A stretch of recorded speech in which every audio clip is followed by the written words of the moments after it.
Magandang araw sa lahat, welcome po ulit dito sa atin channel ang Showpol.ph. Maraming salamat sa lahat ng nag-subscribe indeed. Punta tayo sa atin viral SOCMED for today, April 18, 2026. Mula sa video ni Maharlika, Zoldico, hindi na aresto. At Zoldico hindi pwedeng patahimikin. Mula sa Facebook ni Mike Defensor, published as is.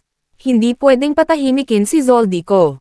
Ano man ang isyo sa pagkakadakip kay Zoldico, isa lang ang malinaw, dapat siyang protektahan ng ating pamahalaan.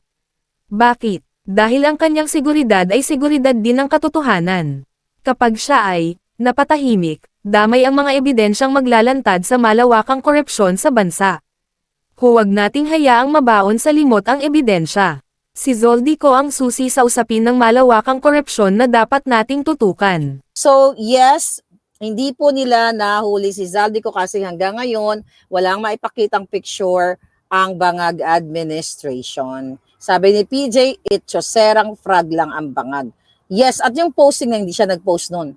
Or habang baka si Liz Satanas. Kasi yung may hawak ng kanyang Facebook page, si Liz Satanas, bakit ko alam yan? Eh di ba dati ako sa Bangag administration, ay sa Bangag Bangag group, at saka si Franz yung mukhang lumamo ng 1 milyong lechon kaya lumobo na sooner or later pwede na siyang pumutok doon, di ba, sa Kalalamon. But ganun pa man, hindi po totoo ang sinasabi nila na nasa Prague si Zoldico. Wala sa Prague si Zoldico, pero hindi ko sasabihin kung nasaan siya. Pag nanaginip uli ako mamaya, pag natulog ako sa kalye, habang nagda-drive ng FST, but hindi allowed.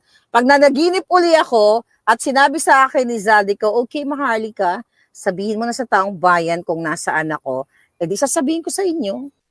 Panoorin ang buong video sa Boldiac TV YouTube channel at mag-subscribe, i-like ang Facebook page ni Mike Defensor, i-click ang mga link sa description box. At yan ang ating latest SOCMED viral update for today. Huwag kalimutan mag-subscribe, i-click ang notification bell for more SOCMED viral updates at suportahan po ang ating Facebook page. Maraming salamat sa lahat ng nag-subscribe indeed. Magandang buhay sa lahat. Shukran.